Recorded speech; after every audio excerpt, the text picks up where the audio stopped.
Hello. It is Friday. Thank God it's Friday. And it's time for Pop and Politics. We are talking about the latest in hot topics, news, and entertainment. I'm KJ, along with my amazing co-host. Tonight, we have Crystal Jenkins. Hey, guys. And we have Shelly E.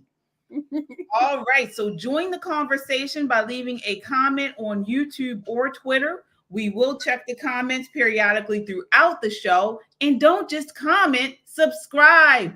If you miss us on YouTube, you can listen to us on Apple Podcasts. Also, we're on Spotify under the same name, Pop and Politics.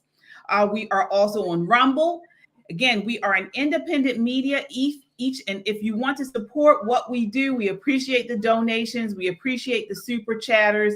Again, this is not just a podcast. This is a movement of God-fearing, truth-seeking, America-loving people that understand we are living in urgent times, and there's a target on our backs because we value freedom.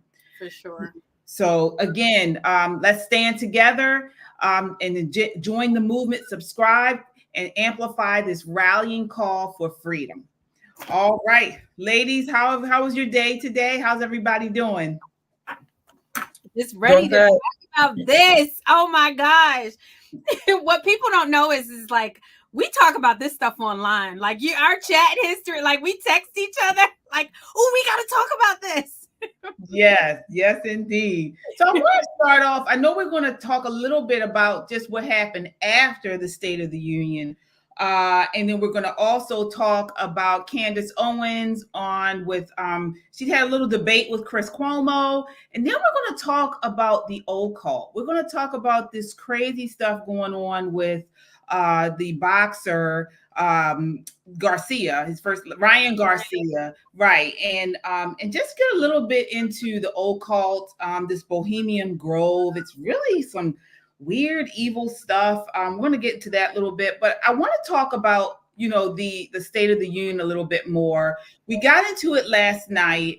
We actually did a live viewing of the State of the Union address, or State of Confusion, as we called it. And we didn't get a chance to go too much into what happened afterwards. So I want to refresh you guys' memory to a kind of better day. Take a look at this. This is Trump, part of his his State of the Union address when he was in office.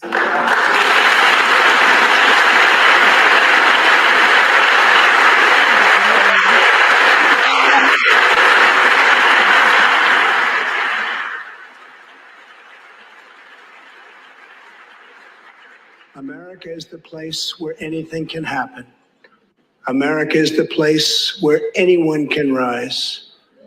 And here, on this land, on this soil, on this continent, the most incredible dreams come true. This nation is our canvas, and this country is our masterpiece. We look at tomorrow and see unlimited frontiers just waiting to be explored. Our brightest discoveries are not yet known. Our most thrilling stories are not yet told. Our grandest journeys are not yet made. The American age, the American epic, the American adventure has only just begun. Our spirit is still young. The sun is still rising. God's grace is still shining. And my fellow Americans, the best is yet to come. Thank you. God bless you. And God bless America. Thank you very much. I love that man. So that is what a State of the Union address should be. Ladies, I want to get your thoughts. I just wanted to show that to remind everybody what America was 4 years ago. Shelly, I'll start off with you. What did that make you feel? How did you feel about that little bit of the speech? I got chills, they're multiplying, and I'm losing control. the power he's supplying.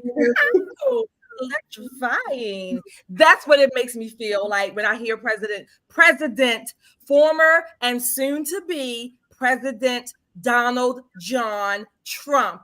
It gives me chills. Yeah. What about you, Crystal? I just think I don't understand when people say he's not presidential. Like, it really actually irritates me because they kind of say these buzzwords because they're saying going off the cuff, like when he's going off the cuff and he's just kind of talking.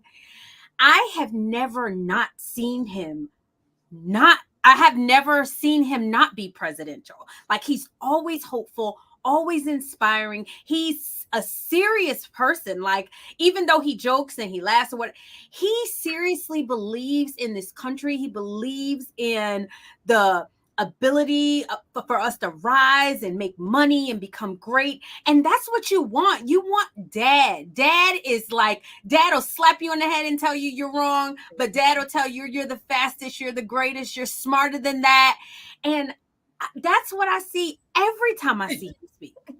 Right. Yeah. I like the fact that he talked about God. I mean, he said it multiple times. He's not afraid to say that. And it was just a unifying speech. It was something that, made us feel good, not just about the parties and all the conflict and things going on inside of American politics, but America. Yeah. I mean, we want to win. We want to be on top. We want to be strong. And you got that from him throughout the speech. What is not presidential about putting America first? What's not presidential about that? What's not presidential about paying ode, if you will, to God? One of our national anthems is God Bless America. What is not presidential about trying to give a vision of hope, acknowledging the bad, acknowledging where we have to make improvements? Yes, but what's not presidential about that? Giving your people hope and encourage and inspiration. And what is not presidential about an American man being a fighter? Yeah. What is not presidential about that? Yeah. Well, I'll tell you what's not presidential. Last night, Joe Biden elicited multiple heckles with his State of Union address, during which he angrily denigrated his political opponents, misstated Laken Riley's name. That is the young lady, the college student that was brutally murdered by an illegal alien, and recycled campaign rhetoric and vowed to ensure that women could nationally resume killing their unborn children. But there was an outburst in the gallery. Man had to be removed from the State of the Union address, and that was a father of a slain army man who was one of the people killed during the botched Afghanistan withdrawal. I have that clip. I want you guys to take a look, and then we can just respond to this. All right, here we are. To state the obvious, all Americans deserve the freedom to be safe. And America is safer today than when I took office. He's a fool. The year before I took office, murder rates went up 30%. 30% they went up. The biggest increase in history. It was then, through my American Rescue Plan, which every American voted against, I took office. Before I took office, murder rates went up 30%. 30% they went up. You're saying United States Marines. Biggest increase in history. It was then, through my American. It's not safer anywhere. It's not. It's not safer anywhere. Not even in other parts of the world. It's not safer. Nowhere is safer since he's been president. That's what he was yelling. That's what he was saying. It's ridiculous. These are lies that he's spreading. We're not safer at all. We're in much more peril with him being president. Just from the open border, from the wars that we are in now, it's certainly not safer. Right. It's not safer in the hood. That reminded me of the father in Virginia when Biden's DOJ came and pulled him out of that school board meeting when he was basically going off because his daughter had been raped by a perverted trans person, whatever he calls himself. But this reminds me of the likes of that for that man. This also reminds me of when I think when the bodies were coming back from, I think it was Afghanistan, when he and Jill was standing there, and what was he doing? Looking at his watch. He's disgusting. He does not honor our military. He actually hates them. Yeah. This man lost his son.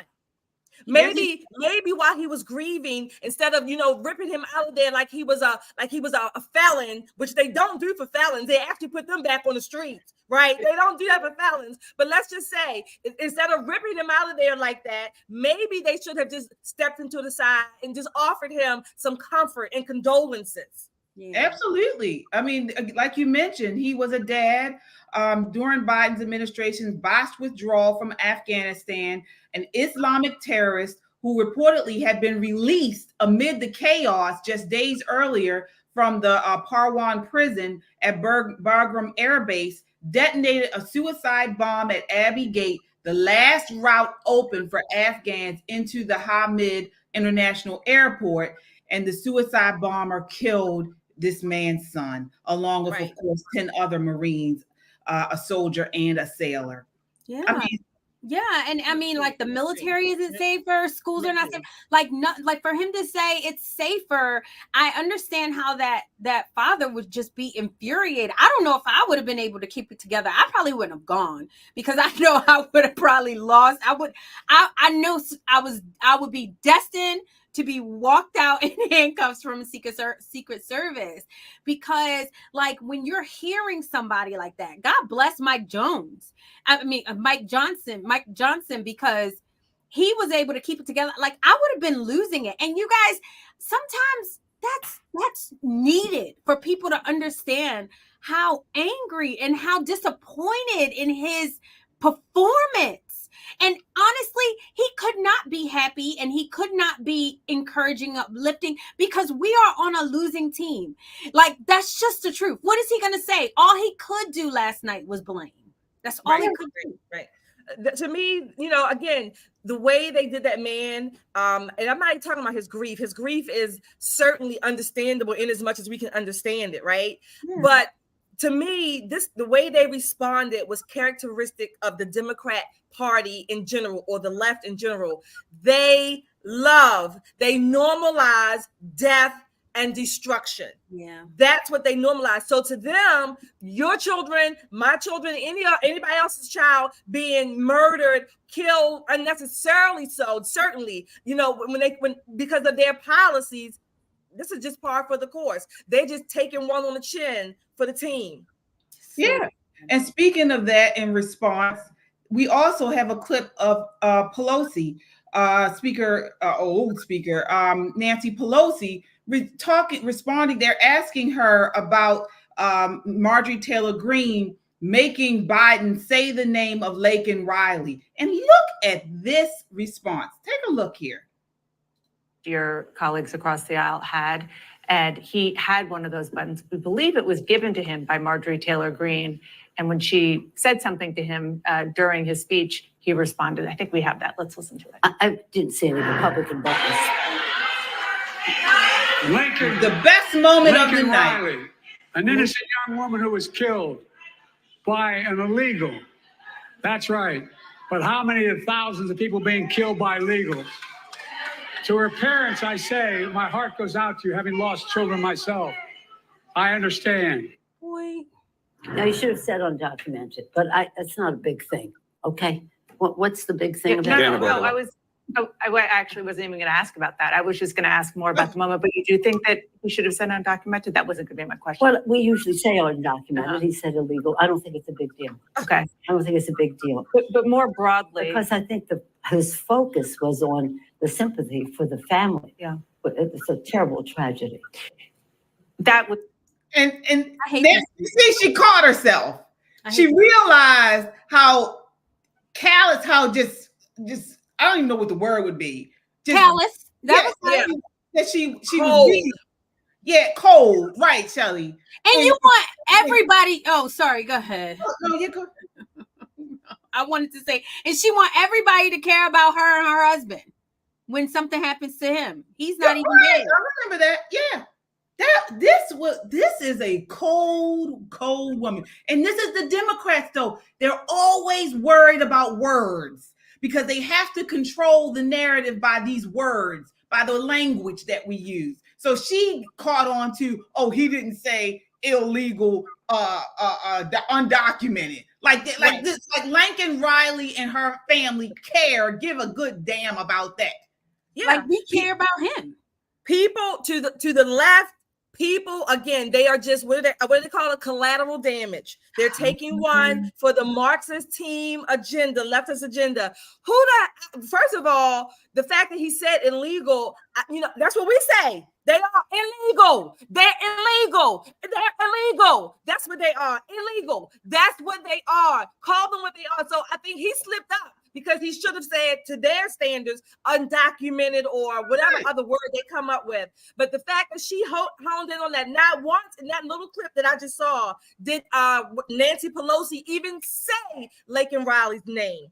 Yeah, I do. I want to put a little bit more. Cold. They are evil. The Democrat Party, the left is evil. And all of you out there, unfortunately, I guess, you're my American sisters or whatever members, but you vote for this, you're voting for more death and more destruction. That's what dead people. I see dead people. Yeah. I want to acknowledge our super chatter here. We definitely appreciate you guys so much. Thank you for watching with us and supporting us. This is DSB. He says, "Shalom, my warrior sisters." And Biden is a straight up joke, dude, crashing the country. Yeah, absolutely, DSB. He is. Yeah, for sure. With the Nancy Pelosi thing, like I said, like she wants everybody to care about her husband that got into an unfortunate incident. But you don't care. You care that we're calling them undocumented. The fact of the matter is that coming across the border, you are breaking the law. It is illegal. So when you break the law, something is illegal. They are illegal aliens. And especially when they come over here and they're trying to murder our people and making it hard for us to live and feel safe. You care about that, as opposed to actually caring. And the fact that nobody on that panel corrected her. Yeah, nobody. No, they didn't. And I'm sorry. The older I get, I don't know, maybe like they say, when you get older, things change. I don't give a freaking damn. They're not going to control my damn speech. Okay, they are illegal immigrants, illegal aliens. That's what the Constitution says. That's what they are. And I'm going to say it until I have some enlightened moment to make me not say it or to prove me wrong. The Democrat Party, the left, the progressives are evil. They are full of death and destruction. That's what they want, and that is all that they are going to do. Yeah. And it's not even just this. I mean, everything from the, illegal aliens to the way they want us to put the pronouns everywhere. They're doing this because this is all Marxism. As Yana, one of our co-hosts, if you guys don't know, usually says, this is part of the Marxism role. This is their gameplay. Change the language. And the Democrats know that it's powerful. It's powerful if you can get the majority or a good amount of people to speak in the language that you're pushing. Then that changes the narrative. And that can create a totally different America, honestly. And we have it here in Baltimore. Right now in our school system. They're calling these, we have an influx. They said right now that we have the largest amount of undocumented, what they're calling undocumented new language learners. I think it is. That's what they're calling illegal aliens. Yeah, they're undocumented new language learners or something in the school system now. And so they're changing that. And so because when they change the language, it makes it not be illegal. Honestly, they could easily say, "Oh, they're not illegal," and then they just fuse right into the normal lifestyle. There's a theory that I learned when I was in undergrad, and I think it's called the Sapir-Whorf theorem. If you change the language of any country, state, culture, changing the language changes the mind. Yeah. So it starts there. The narrative has to do with thoughts, verbal thoughts or written thoughts, whatever. But if you change the language of any country, state, whatever, changing the language changes not the culture, it changes the mindset of the people. And that is what they're doing. They are going for, yes, physical death and destruction, because that's what they cause, that's what they do. But before it even gets there, they want people's mind to be changed, and they would have us believing that we are crazy. Hell freaking no. I might play dumb, but damn it, I'm not. Yeah. But the young generation is actually dumb. And we're going to talk about that coming up, because I have a couple clips from Candace Owens' discussion with Cuomo. I keep forgetting his first name. What is his first name? And Chris. Chris Cuomo. Chris Cuomo. Yeah. Andrew is the his brother, the mayor. Yeah. The right. former governor, whatever.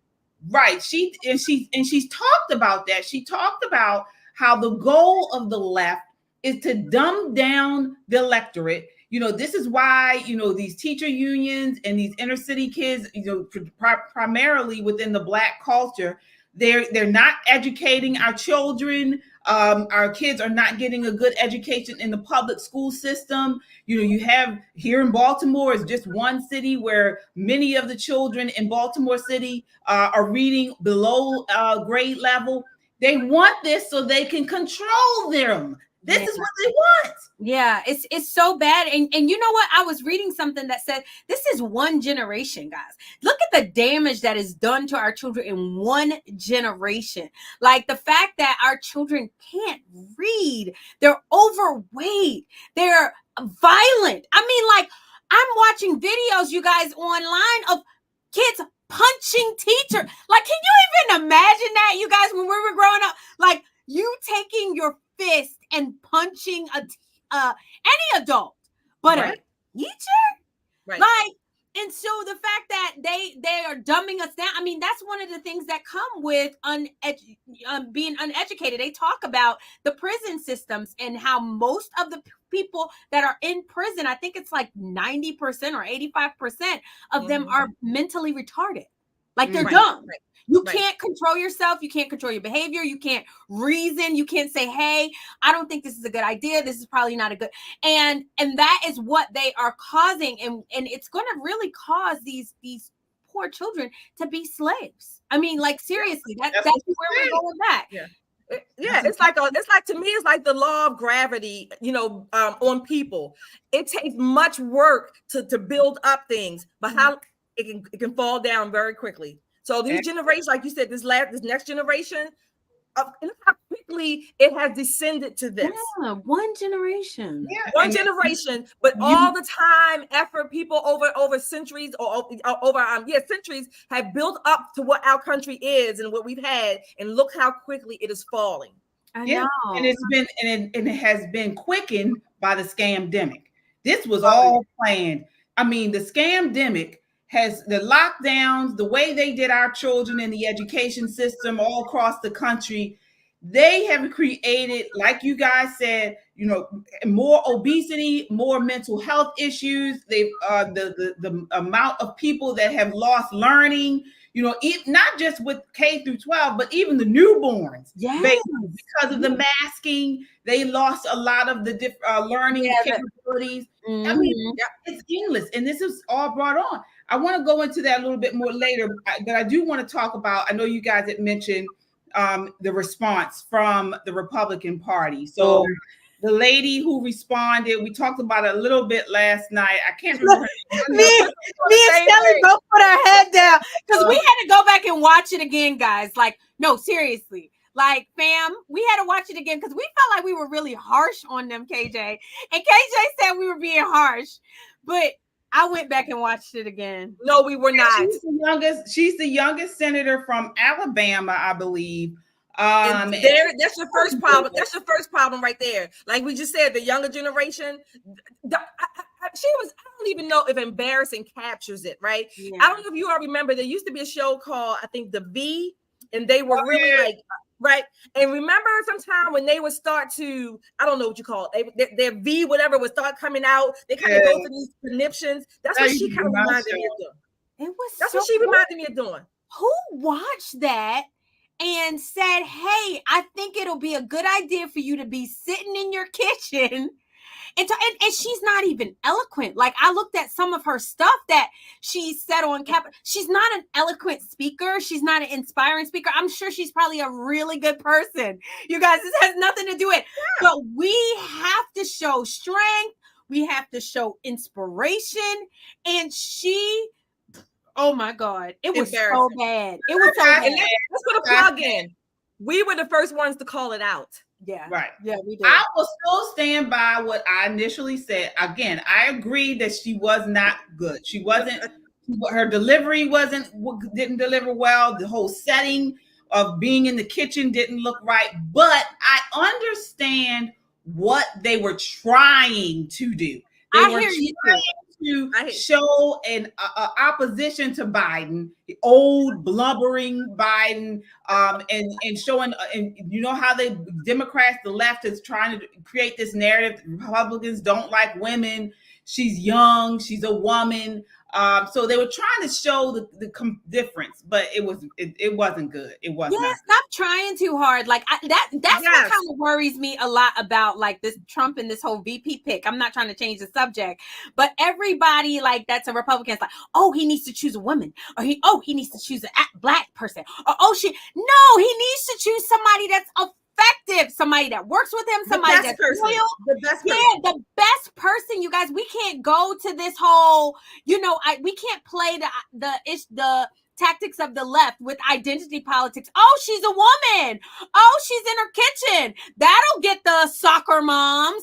No, like we can't do that. We have to put the best person up, whether they be male, female, black, white, Hispanic. It doesn't matter. Put the best person out there. And I'm telling you, you will have to adjust. Get used to it. This is the way our party runs.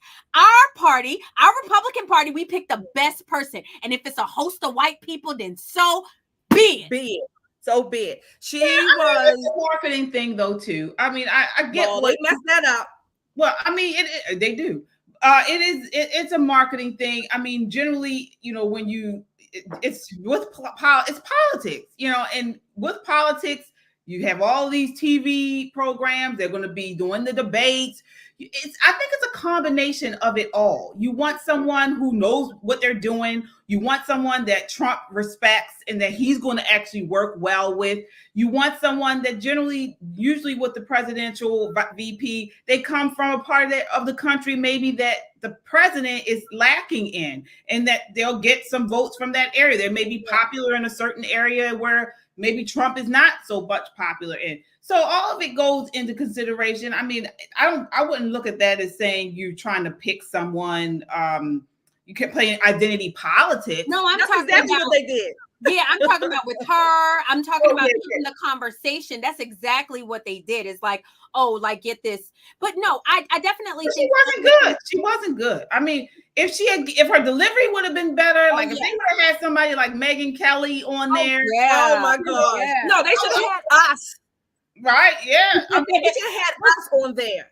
And you know what, Shelly, you're so right. The one thing that I could say about us, you guys, is we perform. Like they're not just putting KJ up. KJ did our fam out there. KJ did a speech the other day where the Republican Party here in Maryland honored her.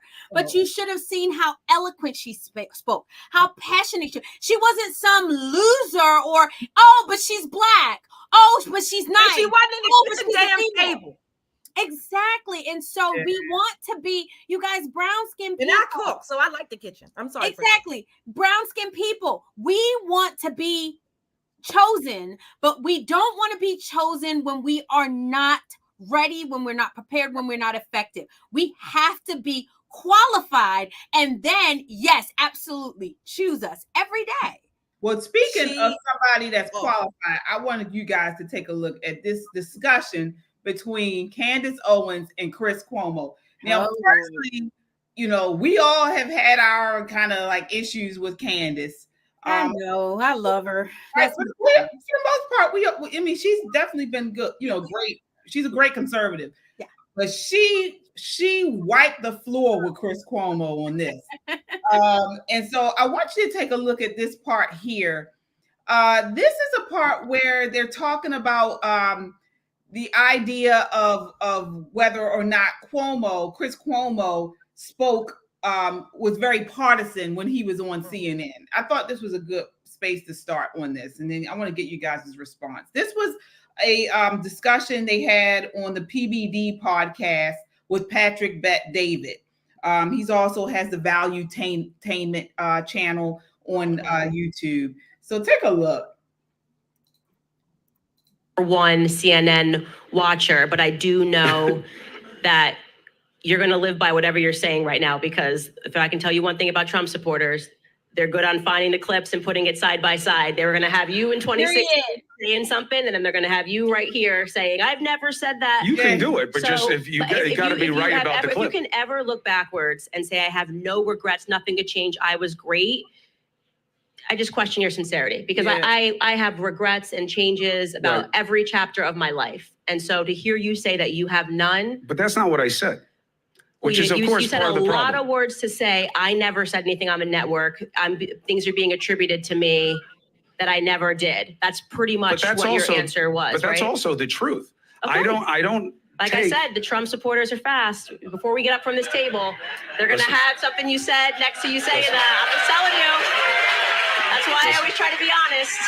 The better chances, and again, I'm not new to this, okay? And I understand the game. And sometimes it's entertaining. Sometimes it's ruinous to getting anywhere that could be deemed progress, but that's not really the point. The point is to get paid. The point is to get a font. So he's talking about here, she was calling him out in the network for just being dishonest with misinformation. And he was trying to say that he personally never did that.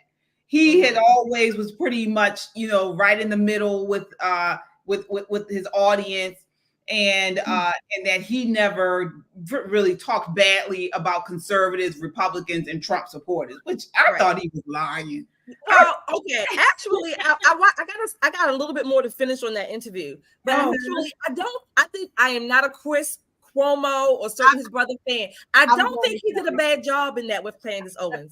I don't think he did a bad job with that. I think in that clip right there, I thought it was kind of funny when she said, Trump voters, but she should have had some clips where she could have presented to him and said, no, Chris, this is what you said. Because she didn't say, I didn't, whatever. I didn't think Chris Cuomo did a bad job overall in that, in that panel with her. I really didn't. And I am not a Chris Cuomo or CNN fan.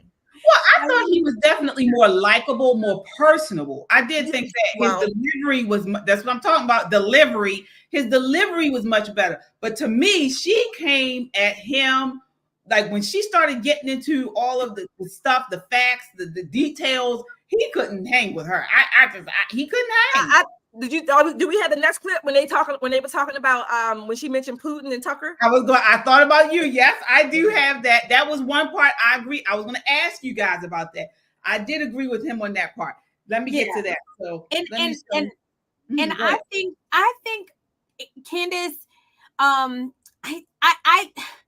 I really like Shelley said, I'm not a Chris Cuomo fan, but I really thought he did better in the whole interview than she did, because the stuff that she y'all know I love Candace, that is my girl, but she is the petty queen. Yes. And she's the petty queen. And he basically was like, this don't matter anymore. Like, get over yourself. He was like, I don't think that those things are helpful. You want me to go back and say everything I said about a Trump supporter? You want me to go? He said, I don't think, and he said, I tried really hard to not say things that I didn't believe. So when I said it at the time, Not a lie. No. He said he believed what he said. Yes, that's not a lie. That's not exactly. That's not a lie. That he never came out against, like when they were talking about the deplorable comment that Hillary Clinton said. He said, I don't think he said that was wrong. Like that was stupid he for her said to it was say that. wrong. He said, that he felt like it the was media misunderstood her intentions. Fair. But he said it was stupid for her to say he that. was very hard. He, like she said, and I actually was going to bring up the quote that I just didn't have time. But I personally remember Chris Cuomo being very partisan, calling Trump supporters names, being very disparaging against Republicans. He did that. He did that. He was on The View several times doing it. He was on CNN several times doing it. He was one of the biggest proponent of lies about the COVID lockdowns and things. No, listen, he said he believed those things. I don't agree with him, but he said those are the things that he believes, and he encourages anybody, whatever you believe, to be able to express your beliefs about the party and basically get more information, something like that. But if he believed those things, he was not lying. Yeah, I remember the crux of the conversation. I see I'm gonna have to go back. And then he said, I remember him saying his most famous one was, tell me where does it say protesters are supposed to be polite? Like I thought that he was. Look here, I'm not going to argue with you guys. I want to show you. She mad, y'all. Y'all see her? She said, no, because you're not going to do me like you did last night. That period of time definitely did happen. And then what I would say is, you guys, the network also brought us the Me Too movement. And then like in the end, your brother got hit by the same bullet that you guys were pretty much throwing at everybody else, which is like a boy makes allegations, got to be accepted, and a man's life has to be ruined. Right. And so I think that people watching it are watching right now are just gonna be like, dude, come on. But I'm not an apologist from the outlet. I only control what I say. And you said a lot. You did. You can't name one thing. She couldn't. And she couldn't. I was not the number one. I'm not saying he didn't say that, but she couldn't name it either. Because it's a live interview. She wasn't negotiating. You guys are saying that he wasn't one of the biggest proponents of this type of partisan stuff. Is that what you're saying? No, I'm not saying that. I'm not saying that. He said you can't name one, and she couldn't. I'm saying that Chris Cuomo was fair, balanced, or whatever. I'm not saying I didn't think he was fair or balanced.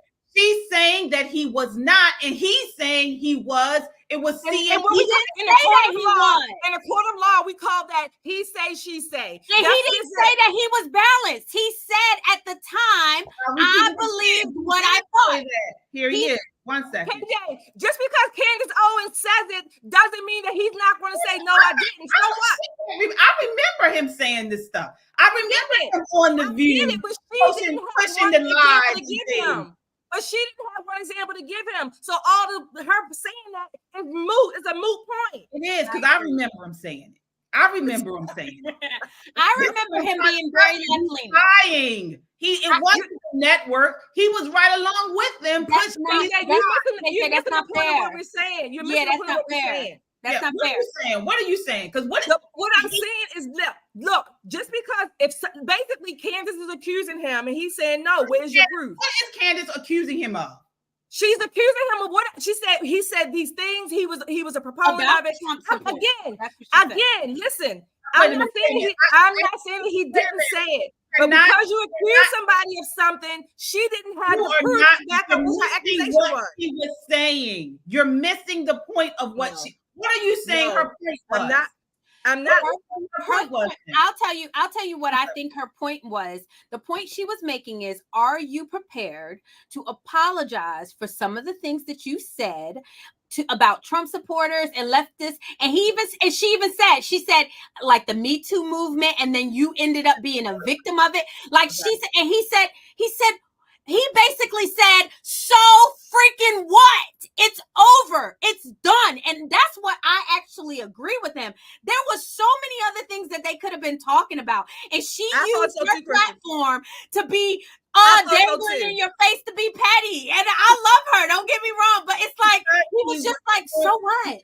It was such a lie. It was doesn't matter. It's KJ, it's over. KJ, because somebody says you lied doesn't mean because somebody says you lied doesn't mean you have to say, "Oh yeah, I did." Well, he asked her, "Give me an example." I'll just move on. Whatever. Yeah, hold on. Steve says breathe deeply a few times. Yeah, because we're not. You guys, I want y'all to know that we're not saying that Chris. Right. I don't even know what you're saying. What I'm saying is she said he was coming off like he was this impartial journalist that never pushed these fringe comments. He never talked badly about Republicans and conservatives. This is how he was coming across. Before she said anything, he said anything about that. As I was watching him talk, I'm like, oh, he's trying to play like he never was very partisan. He's because of the audience. I was thinking that. And then she called him out on it. She was like, you really, you're misrepresenting the way you ran your show on CNN. There is nothing partisan about Chris Cuomo, and he wasn't partisan when he was on PBD. He's not partisan. What he is saying is that what I said, I believed it at the time. You're trying to make me apologize for whatever you think that I said. I believed it at the time. And she was trying to say, the organization that you worked with peddled all these lies. He said, I didn't believe it was lies at the time.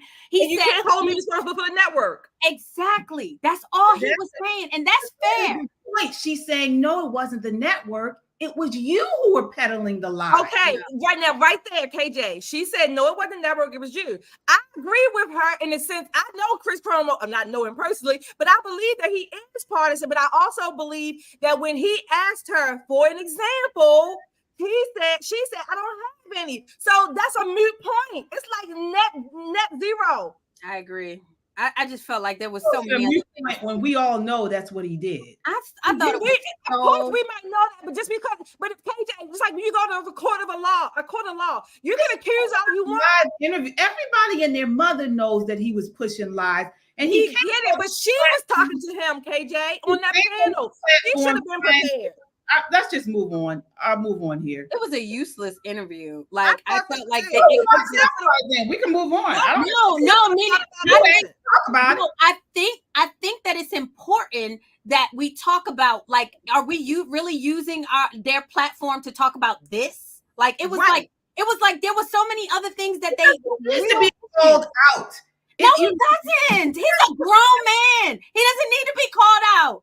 Yeah, he's not even on that channel anymore. If she didn't call him out and you let people go on like they didn't do the things they did, they didn't push and peddle the lies that they did. They weren't partisan about the Me Too movement. He needs to be called out and embarrassed. What is Candace Owens going to call? What is that going to do? Oh, he's going to say, "Oh, I'm sorry." I mean, like, what did she want from him? He lied. He lied. Well, what I mean. I can think of a few things that Candace can be called out on too. She said that. Yeah, like 3 years from now, let's go back and say, do you remember when you lied on that places? She admitted to it. At least she admitted to it. He did not. But he wasn't coming over there saying you said that. I'm telling you, she said she would admit it. That's why I couldn't say it. Because she said that. She said what? I didn't get that part. She said that she would not do as he did and try to lie and position himself more to the center because of this platform. He did not position himself to the center. He is very left, and he actually says it. He actually says it. All right, let me see here. Somebody said, what does she want from him? Maybe the slightest recognition that he feels guilty, but he didn't know what she wanted. He has absolved himself. She wanted him to say, "Oh, Candace, you called me out. You got me. I owe it to you. Thank you for your wisdom and your whatever." That's what he want. That's what she wanted. I'm not gonna say that. It's just not. Here we go. Not kind of where I'm at. Wait, can I also add the contrast, by the way? And I think that this is actually relevant, but you also have to recognize that Tucker just went over and interviewed Vladimir Putin. And this is significant because then you saw what it looks like when somebody not only has the mental faculty, I mean, irrespective of what you thought about the interview, you cannot you are forced to acknowledge that he's an incredibly smart person. I mean, he started in the 8th century. Forget, I mean, I don't even think Tucker thought he was being trolled, right? It's just, well, in 8th century, and he's going through the entire history of. So here she's talking about how Putin was doing well with his interview with Tucker. And she's basically comparing him to Biden and how Biden is such a bumbling person, and Putin over in Russia is this intellectual, strong example of a leader. And so then Cuomo pushes back and he says this. Let's see here. One second. This I don't agree with him. That you're using Vladimir Putin as some type of positive attribute metaphor for a leader. That's not okay? That's not what I did at all. Well, you're saying that you're saying, well, he's smart. He is smart. So why would you not acknowledge someone smart? What does that do? Does that make me a Putin supporter? Because you're clearly smart. No, if you can sit down and unpack Russian history right, from the 8th century, what do you mean? What the point? What's the point is to say that the entire world can now see this contrast of a man who can't remember what happened 2 hours ago, who still thinks that his son is alive, sadly, and often brings up his son as if he's still alive. True. What do you mean that's not? What is not true? Look. What is not true, Chris? Actually say what is not not true. You're really going to say that Joe Biden believes that his son Beau is alive? He has done that on camera. He has said he has misspoken as an old man that is talking about something that hurts him. Listen to you. No, because Chris. Listen, again. There's no reason to do this. You're doing so great. I'm not going to let you do this to yourself. Like, what? No, seriously. There's no reason to do it. Obviously, Vladimir Putin is intelligent. There's no reason, doesn't make you anything to acknowledge the fact that any person that can for an hour straight unpack the history of their country starting from the 8th century has their mental faculties about them. Okay. That is the only thing that I have made. And I said that contrast is now playing out in the American people's mind of, wow, okay, I don't care what I think about Vladimir Putin or Russia, right? But the fact that they have a leader who can speak in this manner, right? Who is able to remember these things and to communicate and makes us aware of how much not getting out of our own leaders. That is a very valid point. Okay, I get it. I hear you. And I completely disagree, okay? Because again, picking a metric of what's the guy's IQ is not enough for me. First of all, he did not give you. I'll tell you why. Because it's what do you do with your intelligence? You think he gave you an accurate recitation of Russian history starting in the. I love this part. She's wrong and you're wrong, okay? He did not give you an accurate recitation. He gave you a KGB doctored look at why it's okay that he wants to reestablish the Soviet Union. That's what he gave. Oh, stop it. Listen, I'm not here to play Russia good, Russia bad, okay? Russia has a smaller GDP than California. What? We're also invading a country right now just for avarice. Americans are economically so unintelligible that they're going to believe that the threat that we are facing today is Russia trying to reestablish. So this is like Cold War. No, what we're saying is Russia has propaganda just like America does. That's what he was trying to say. 1960s. And remember, in America, these people are allowed to be here right now doing things they could never do in Russia. All right. So I don't want to keep it playing too long. No, it was good. It was good. It was really good because he goes on to say how Putin is a thug, and he does bad things to people that he disagrees with, kills them, tortures them, and things like that. So I want to get you guys' thoughts on that exchange. Shelley, I want to start with you because you've always been really vocal about Russia. Did she come off to you as somebody taking up for Putin? Does she come off to you like that? 50-50. Let me tell you why I say that. I think I was like, why did you have to go to Putin? You could have picked somebody in America. You could have picked, I don't know, Donald J. Trump to compare him to, right? So I was thinking that, number one. But I agree with a big part of what Chris, that clip or whatever, a little bit more, was saying. So what is this idea now with conservatives we're all, your IQ is everything. Your IQ is everything. Aren't we supposed to be about values? Like he was trying to say to her, or he did say, people in Russia, they damn near basically have to agree with Putin because they can't be free. Or they're not free to disagree with him. Certainly not in public. So what about Putin's values and actions? That matters more. What about him being, a thug? You said thug. I agree with that. An assassin, whatever. That doesn't matter. The fact that he can just put some sentences together and quote Russian history. Okay, what does that mean? Where does that go after that? What are your thoughts here? Because what it made me think of you on that part. Crystal, when he asked her, which I didn't see where she answered, where he said, "Would you like Putin to be your president?" And she answered, and I didn't see what she answered either. I thought she answered anyway. But Sue, I think what she's saying is a really important point that me and you, we have had these conversations offline. Like, I think that what she's saying is Americans have this idea of Putin bad, kind of like they did with Trump bad. Like, we're Russia is communist, they're bad over there, and we are not even seeing how we are subject to the exact same things that we're accusing Russia of.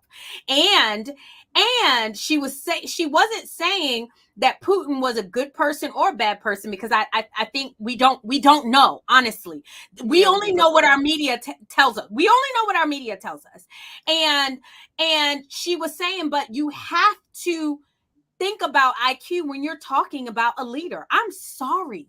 Yes, IQ is not the most important thing, but when you're talking about the leader of the free world, the largest military, one of the largest pieces of land mass, 300 and almost 400 million people. Yes, I am sorry. You have to be able to put together a coherent sentence. And the fact of the matter is we keep talking about Putin bad, and we don't have much to look what we're putting up, you guys. I'll say again, there's propaganda in every country, particularly major countries like Russia, the United States, China. There's propaganda on all sides, and the things that we do here, at least today, the god awful things that we are allowing to happen. Of course, they are god awful, and they need to be called out, whatever, squashed, whatever the word is. But that doesn't mean that Putin is our example of what we should be, just as a man. It doesn't mean that he's not. It doesn't mean that he's not. It doesn't mean that he's not. Okay. And we need to stop believing the lie. Either the media is corrupt, either America is propaganda, or they're not. That means the media in Russia is corrupt too. We keep saying that our media is corrupt when it's Donald Trump, but then all of a sudden they're telling us the truth about Russia and Putin. But if the media is corrupt, that means the media is also corrupt in Russia. No, it doesn't. How do you correlate the two? How do you correlate Russian media? Russia has pure media. Russia has pure motives and pure media. Everything is pure. I'm saying we don't know. I'm not saying that. I'm not saying that. I don't know anything in Russia. If we're going to make those statements, the media is corrupt, and I believe it is here in the USA. It has been largely corrupt for a while. It means it's also corrupt in Russia because they want to have propaganda too. Shelley, you cannot say that because I want to calm down. People are saying you ladies need to chill. You guys, it's like saying, "Oh, our borders are open, so Russia's borders are open. Our children are dying from fentanyl." I'm saying that propaganda is a function of every society's media. You know you're wrong. It is. You know you're wrong. It is. Propaganda is a function of every society's media. What I'm saying is that we cannot, with full-fledged confidence, say that Russia's media is corrupt. Honestly, I've never watched Russia's media. I don't know what Okay. Russia is. Okay. I know that our media. Wait a minute. You've never watched Russia's media. You've never watched Russia's media, but you will automatically say that because Vladimir Putin said XYZ about his country or media, that it can't be wrong. If you never watched it at all. Can't be wrong. I said y'all keep saying these definitive stuff about a country that you don't know about. What I'm saying is that we only know what our media is telling us about Russia. So we do have to move on. I don't want to continue. We have to go on this front. I'll say this since I haven't said anything. You know, Sorry. I've never eaten shit, but I know it's not something I would eat. Okay. So Okay. yeah. Okay. And there are Russians that have. All right, so we will move on. And then they were assassinated. I'm sure your media told you that. No, actually, I got it from I'm sure your media. Russian if news. you haven't seen Russian news. No, I got it from Russian news. Your media tells you a lot too, because that's why we're commenting on a lot of it too. So your media tells you a lot things of it too. is a lie. Yeah. All right, we'll move on. So I want to move on to the final part of this, and I do want to get into the Ryan Garcia stuff. I love y'all. I love y'all too. I don't love you guys. I want to get to. I'm just joking. I want to get to. This was my favorite part of the night, and this was the point where Candace was talking about how the left plays Black people, and so she talked about the whole discussion about how the left wants not even just Black people, but the electorate stupid, so they can then push their narrative and their lies and go on with to gain power. And so I want to talk about this last part. Hopefully we end on a good note. Because the Department of Education is making people stupid intentionally. They want you to be stupid. They want you to be illiterate because then whatever we tell you will be true, right? Whatever we tell you will have to be true because you can't go research and read and understand the history of our lies. And so it's all a part of it. So they know that Black Americans are, because they have systemically made Black American students more stupid via their public education system, are more likely to be emotional. It is the oldest trick in the book, by the way, when you go back to slave codes in this country. What was that #1 slave code? You could not teach a slave how to read. It was so crucial to maintaining the plantation that even if you were a white person and you were caught teaching a slave how to read, you were punished, right? Mm-hmm. And there's a reason for that, because you have to be ignorant to maintain slavery. You need the slaves to be ignorant. And so don't discount that. Everyone should be paying attention to what's happening in the public schools. They want to make everybody ignorant so that we keep saying yes to this system of what it is economic slavery, right? You are going to work every single day. Yep. And they are taking your money to fulfill their imperialistic efforts overseas and laundering it to other corrupt countries and giving it back to themselves. We are right back again in America in a system of slavery. And it seems different because they've modernized it and they've updated it and they've got funny tech and they've got TikTok and Instagram and materialism to keep you distracted, but do not miss the point. And so that's a very long-winded way for me to tell you that everything that's happening right now is by design. It is Machiavellian. It is evil. But fear not, people, because as I say, I wake up every day skipping and singing and humming because they know they are losing power, and that is why they are getting more radical, more incensed, and more angry in their rhetoric. Yeah, for sure. Right. So great rant that she did there. Probably was my favorite part of the night. Mm-hmm. I want to ask you guys that, though. I want to ask the question that was asked to her. Do you believe Black Americans are waking up in general? Because she's saying she's optimistic. She's saying that she feels as though she's kind of breaking through. Not just her, but also because the left is showing us these things. They're, telling us, oh, Biden's economy is the best economy ever. And then we see that it's not, people having to take 2-3 jobs and things like that. What do you guys think about that? Do you think there's being a breakthrough in the Black community? Let's start with you, Shelley. I think there is, but only in a narrow way. I think maybe more Black men, or at least some of the statistics or some of the data shows that more Black men in particular are at least coming out of the plantation. They're not necessarily going to vote or register as Republicans, or they may not even call themselves conservatives. I don't know, but they are slowly waking up to certain parts of the left's agenda vis-a-vis the Democrat Party. Where I think we still got a lot of headway to make is with Black women. Unfortunately, my sisters. I know. My sisters in the struggle. I think Black women, we are lagging behind as far as that awakening. That's what I think we're lagging behind. I don't know. That's where I am. I think what she said was spot on, particularly about the education system. We talk about it almost every week on here, and we've said many times it's planned, it's on purpose. I think again, I'm going to change my language. I'm going to try to stop calling them public schools and call them government schools or indoctrination centers. And speaking of Black men, I want to acknowledge a super chatter tonight. We have here again. Thank you. Oh, yes, CSB. CSB, thank you. Thank you so much. Thank you. We certainly appreciate it. Every little bit helps and to push our voice to create a community of like-minded people, freedom-loving people. So thank you so much. All right. Crystal, what are your thoughts? Do you believe Black America is waking up? No, not at all. And it could be that I just came to conservatism. So you guys probably seen it a lot worse than it is now.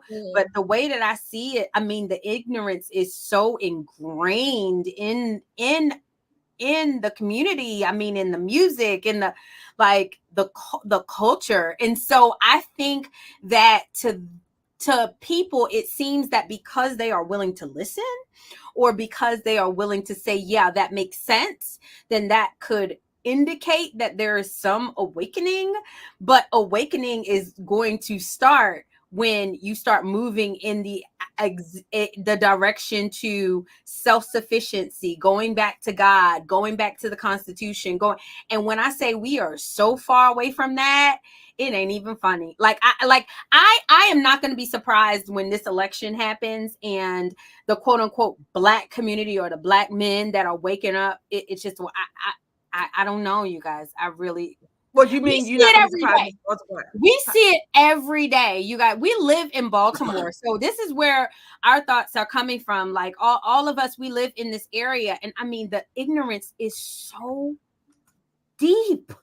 Mm-hmm. Deep. Yeah. Like it's a stronghold. It's 50-50. It's a 50-50 chance. Yeah, I think I'm like you said, I'm optimistic about the Black men. I am optimistic about that. I think what she was kind of getting to is she's actually starting to get more traction on in the culture. Yeah, Joe Budden. Culture, right? She did an interview with Joe Budden. She's on like the blogs, the Black blogs all the time, Neighborhood Talk, Shade Room. She's on these blogs. They're watching her show. She said that her portion of Black people that watch her show has increased. So I think that is the change. Now, will that turn into hearts and minds changing? I'm not sure, but I do think more, and it may just be because more conservatives are putting themselves into culture. But she's also changed. Like they're watching her not because she's being the same Candace that she was 4 years ago. Like she's actually like, I mean, she's dibble dabbling in the culture, and that's what I mean. Yeah, that's what I'm saying. So, but that doesn't her. But a lot of conservatives now are starting to dibble and dab more. And I don't like that's what I'm saying. Like that to me, Black culture is so far from conservatism that when you start dibble dabbling in the I don't know. I don't particularly like that. But I mean I think that's what's needed. I do, because if we want to have a voice to in changing that culture, we have to talk about it. We have to get involved with it and start giving our opinions and positions and perspective on things in the culture. She's always talking about these rappers. She's talking about Diddy. She did a huge show on Diddy last week, I believe, talking about, all of the sexual violations and accusations against him. And she really got deep into it. I think that's what's needed. I think I like that. No, I definitely think she needs to talk about the culture and delve into it. No, I mean, we do that here. So I'm definitely not accusing her of not talking about it. I do think that she's getting a little, kind of into the, like. You mean she's starting to partake of it in a way? Letting it influence her? Yeah, a little. I think a couple things. I think a lot of, particularly in, like we say, in this area, or any urban area or concentrated city, a lot of the people in there don't get out of their city. So that's what they see. They really I know people who have been born and raised in Baltimore, really, and have never left, I'll say, Maryland. They've never left Maryland, right? I mean, never left Maryland to the point where they've never even gone to the states where we can get to in 30 minutes from us, literally, right? Or, that's number one. So a lot of people, I'm saying a lot, have not even gone around the world, let alone their state. So they don't know other than what the local news feeds them. That's number one. Being in the culture, which I think we have to be, doesn't mean that we have to be subsumed by the worst parts of the culture.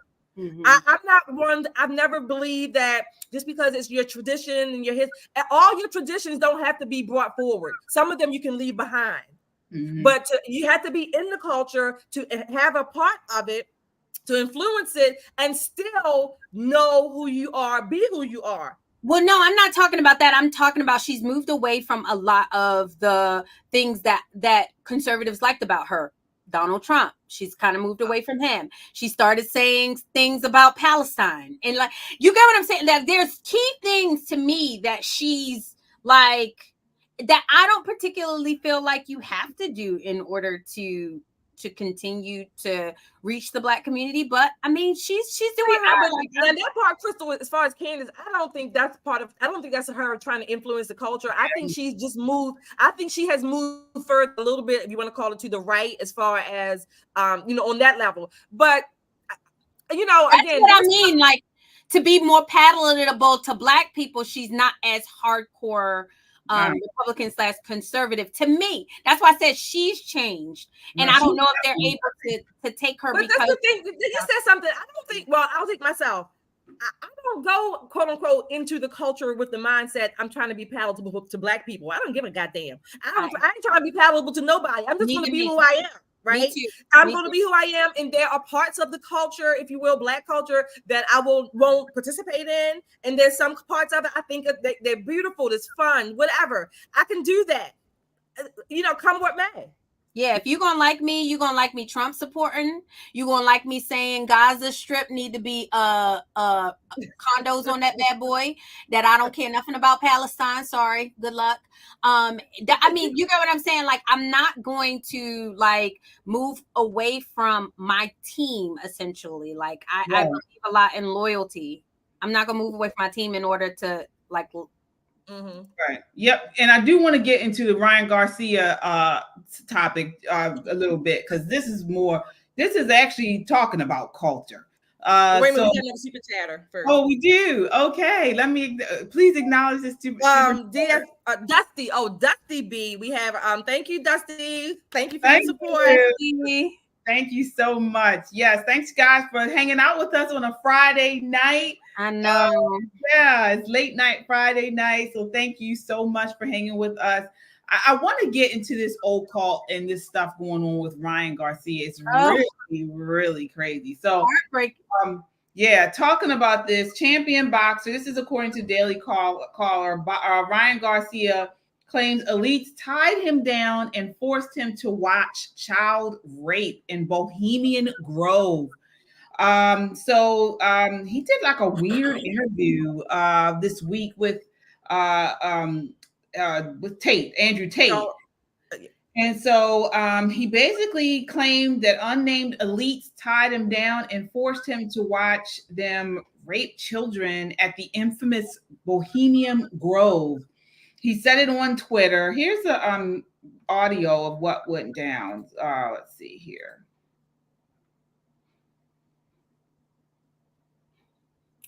Poor guy. Was he also on the Breakfast Club? Yeah, he was on the. Yeah, he Bro, was I on don't the give a fuck, bro. They held me Sorry down. for They the made me language. watch little kids get raped. I don't give a fuck anymore. Where? Bro, they fucking took me to the fucking woods, bro, and they fucking tied. I'm not fucking joking, bro. I have fucking proof, bro. I don't give a fuck. All right, I didn't play too much more because but yeah, he said higher elites. He said it was really weird. He's talking about the Bohemian Grove and that people came and forced him to watch assault. So that was that. What are you guys' thoughts on that? And I want to talk about the Bohemian Grove a little bit too. Do you believe him? I don't know. This is tough, right? So you guys know that I'm a Tate fan. I love Andrew Tate, and Andrew Tate was listening to him like, bro, you know you have to have proof, bro. And it was evident that he was disheveled. He had clearly like lost his mind. So do I believe him? I feel okay. So I don't know if I believe him because you remember they did the same thing to Kanye West. They did, like they can kind of make you seem like you're crazy. You remember Dave Chappelle said they made him seem like he's crazy, but Andrew Garcia really seems like he's crazy. I mean, like it really does. Like even in the interview, did y'all catch when Andrew Tate was like, "I have to be careful what I say because I got into some legal trouble." He was like, "Oh, well, I can help you with that." And Andrew Tate just kind of ignored it. He was like, Andrew Tate's like, "Dude, I have millions of dollars. I don't need your help." However, I just feel like this is what happens when you have a 25-year-old young man, you give him millions of dollars and they don't really have any direction. Like, I feel so sad for him. I really do. Yeah, it was really bizarre, but I mean, getting into this Bohemian Grove, it's an exclusive 2,700 acre campsite on Bohemian Avenue in California. I think it's in like San Francisco. Sonoma.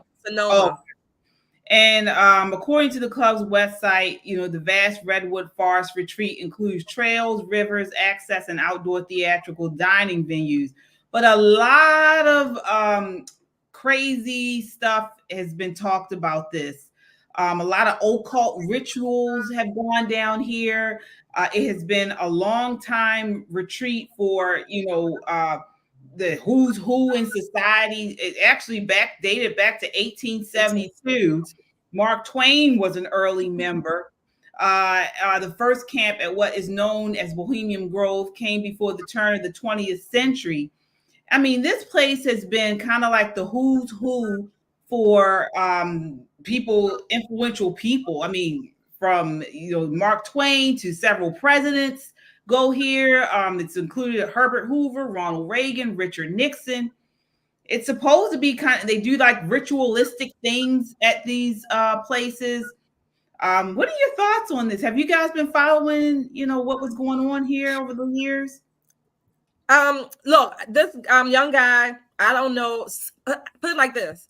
Something has happened to him.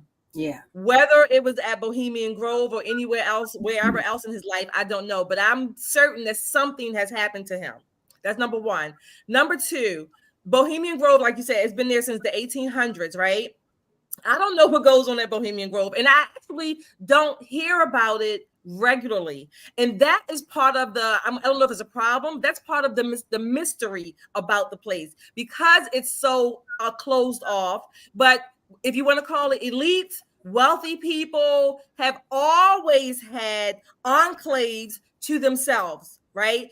Whatever, compounds, secret societies, whatever you want to call them. That's just part of history, not just Bohemian Grove. So that's always a mainstay in any society where you have, you have the elites, the wealthy, whatever, the rich, all of that.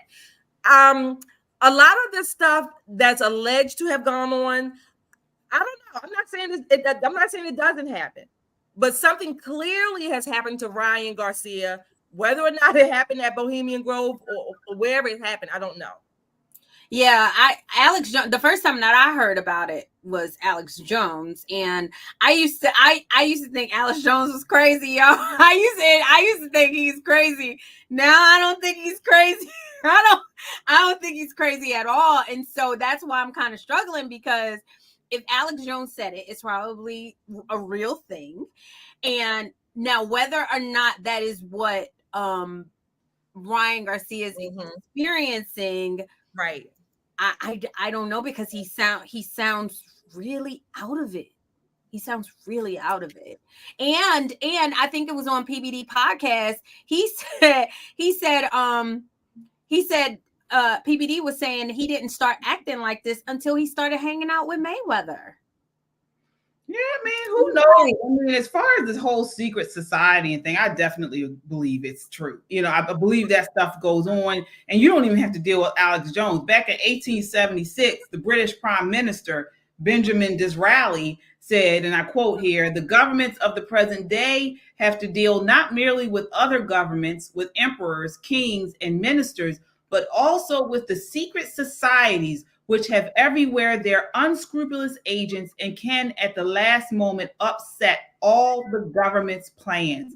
I mean, these, you know, I believe in symbols and I believe in, you know, that kind of stuff. These places all have these symbols, you know, it's very satanic symbols and things like that, doing blood sacrifices and all that kind of stuff.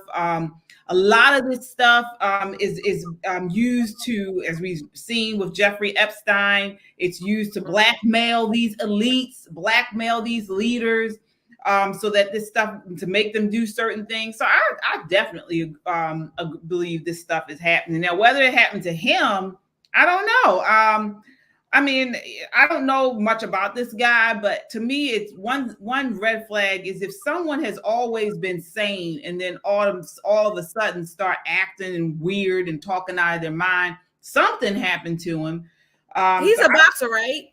He boxes, right? Yeah. I mean, it could very well be brain damage. I don't know. I'm just saying. They think, Shelly, you're right. They think that it's brain damage. They think that it could be drugs. Like, and mind you, he has a fight coming up. So they're like, they don't even know if this fight is, like, he's an active fighter. But I mean, like, he's even had these weird kind of hostage style videos where he's like, I'm okay. Nobody's going to kill me. I believe in God. Like all things that you hear people that are not right in the head or not healthy saying. And so I'm really people that are under some type of MK Ultra, you know, people that are under some type of mind control. I mean, I'm not going to put that stuff out. I mean, this stuff happens. That's what Kanye West said it happened to him. Right. I mean, a lot of people in Hollywood, especially when they leave Hollywood, some of them have talked about this. I guess, again, I don't know a lot about the Bohemian Grove. I do know that Ryan Garcia is relatively young, and he's been boxing. Right. He's been boxing. I'm going to take, at least at the very basic level, I'm going to take the obvious that I would suspect he has some brain damage from his profession. Yeah, for sure. Or just hanging out with niggas. I mean, like, you start hanging out with Mayweather, and I'm not saying that Mayweather does this because I'm actually a fan of Mayweather, but Mayweather got niggas hanging around him. And so you start hanging around the people Mayweather hang around, and then look at this. Yeah, but I mean, you know, especially as athletes in boxing, I mean, Mayweather's always had a reputation of you know, take care of his body and maintaining himself.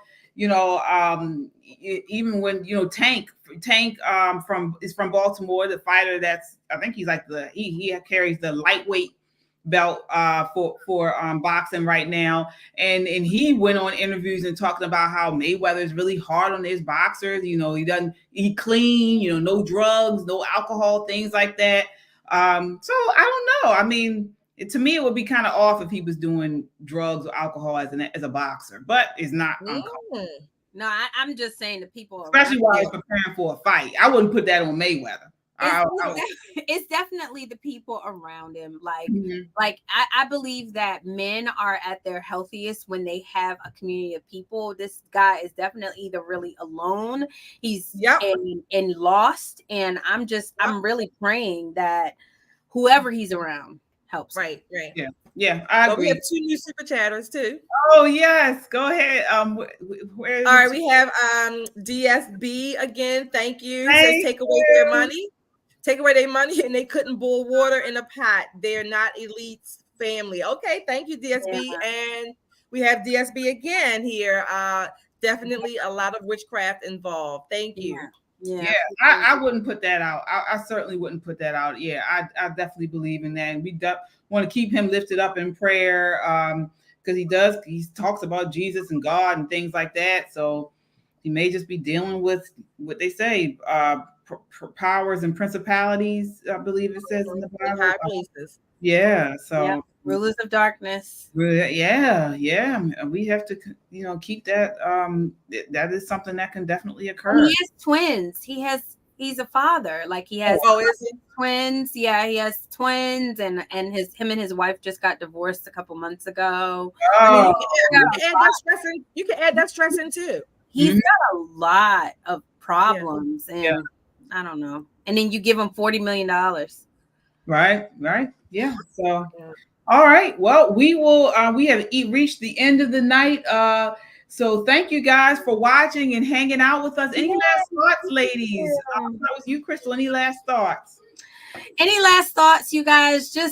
Hold tight to what we know. We believe conservatives, we are strong, you guys. We can win this thing by being true to what we believe, true to ourselves. And that's it. All right, Shelly, any final thoughts? Yeah, I'm just going to say, don't let them change your language. Don't let them take your voice. Say what you want. Speak what you want. Even if nobody likes it or agrees with it. You might be wrong, but if that's what you want to say, hell, say it.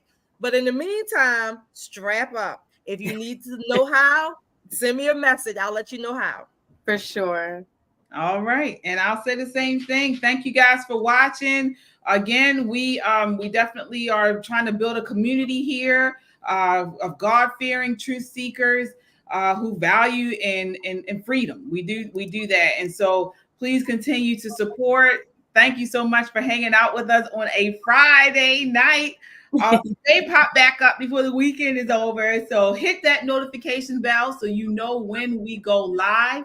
Until next time, count your blessings and live a life of purpose. Good night.